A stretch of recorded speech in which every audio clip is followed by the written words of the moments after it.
this thing since 12 years in my own cellar, so it was starting as a spare time project. And the idea was to bring the possibilities of analog technology more into the digital world. And the idea was to use the experimental setup of the Eurorack system as a base. And the major idea was analyzed to have the haptic of that what the people like is the one thing I've defined for myself, and the other stuff was the sound. But in the end, what I have personally a problem with the monophonic structure is to bring a little bit more musicality into it, to create a device that is polyphonic and give the settings in a combination of arpeggiators and sequencers and drum machines and multi-timbrers. So this machine here consists of 4 timbrers that can produce simultaneously, with a structure of 12 voices behind, and the voices are pretty rich. You can take a look. This is a voice structure that is typically following a subtractive synthesis, typically in a virtual analog world implemented with some kind of envelope routing cinematics to use controls and modulation stuff to can be mixed with attenuations. And the best thing is that when we see a subtractive synthesis in a context of polyphonic has a big disadvantage then when we use in the typically Svedus-shaped things with a low-pass filter, then we get less overtones. And the idea was to feed it with a wavetable engine in the same voice that consists of 6 wavetable oscillators that can be detuned and can be routed by side the standard software synthesis structure, so that it gives the sound a richness that is normally very hard to do in a modular system. And in the polyphonic context, I guess it is important. So I've also all the settings of routings and can do some layering.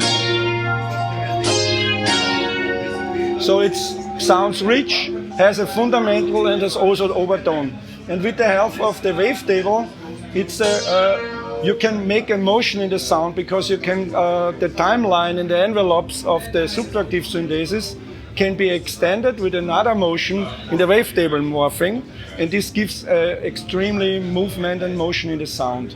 And this was the idea. And with the sequencers, it's compromiseless. You have also stackable effect engines on every part, so you have quasi 4 synthesizer engines with 4 stackable effect sections with 4 arpeggiators.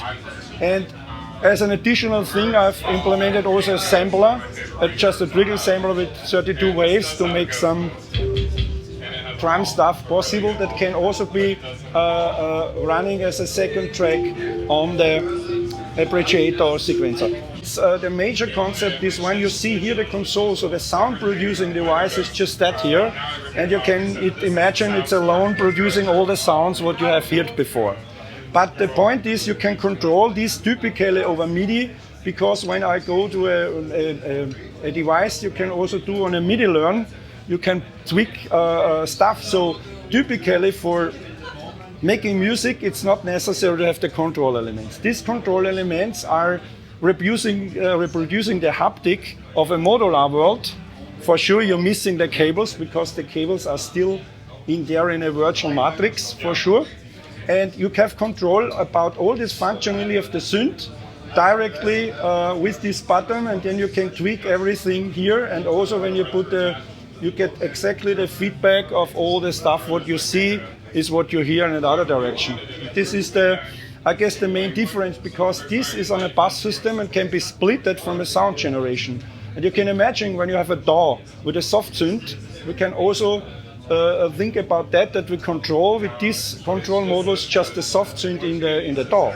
So the haptic is one component that has nothing to do with sound production, and this is a different thinking what I personally have. And we have get in touch with a lot of people. I like this spirit here, and Snyder has motivated me to come out of your own 12 years spare time project to a right thing, and now we're starting this business and try to produce this thing at the end of the year. So maybe in autumn we are able to deliver the first modules for the first community, but we are still now on the sound design and the same procedure. Even the algorithms is now done. The sound designer can do work, and it's necessary to make great sounds at their feet. And yeah, that is what we're doing.